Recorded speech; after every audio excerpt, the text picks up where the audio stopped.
प्रधानमंत्री नरेंद्र मोदी ने अपने 2 दिवसीय आसाम के दौरान वीर लचित बोरफुकन की 125 फीट की प्रतिमा का अनावरण किया। असम के इतिहास में लचित बोरफुकन की अपनी एक अलग पहचान है। असम के इतिहास में उनसे जुड़ी कई वीर गाथाएं मौजूद हैं। उनको असम का शिवाजी भी कहा जाता है। कौन है लचित बोरफुकन?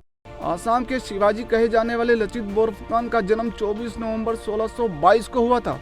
उस वक्त असम में अहोम राजवंश का शासन था। लचित की पढ़ाई लिखाई में खासी रुचि थी, लेकिन सैन्य रणनीतियां बनाने में उनको महारत हासिल थी। यही वजह थी कि साल 1665 में उन्हें अहोम सेना का मुख्य सेना अध्यक्ष बनाया गया। लचित बोरफुकन को शिवाजी की तरह मुगलों को युद्ध में धूल चटाने की वजह से पूर्वोत्तर का शिवाजी भी कहा जाता है। दरअसल जिस समय भारत के कई राजा मुगलों के डर से उनसे सिंधी कर रहे थे, उसी समय लचित ने मुगलों को मात दी और उनकी रणनीति फेल कर युद्ध के मैदान में धूल चटाई। सराय घाटी में कैसे पलटी बाजी?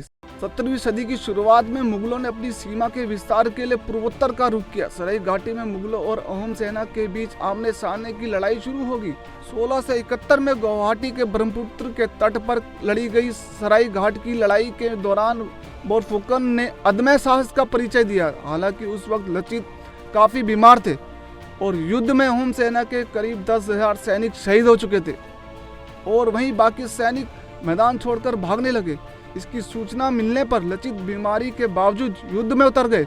बोरफुकन अपनी सेना के साथ मुगलों पर काल बनकर टूट पड़े और उनका सफाया कर दिया। बोरफुकन का साहस देख क्रूर मुगल शासक औरंगजेब के सेनापति राम सिंह को अपनी सेना समेत असम से जान बचाकर भागना पड़ा। सराय घाट की इस ऐतिहासिक लड़ाई के बाद फिर कभी मुगलों ने असम का रुख नहीं किया। हालांकि सराय घाट के ऐतिहासिक युद्ध के साल भर बाद ही 25 अप्रैल 1672 को लचित का निधन हो गया।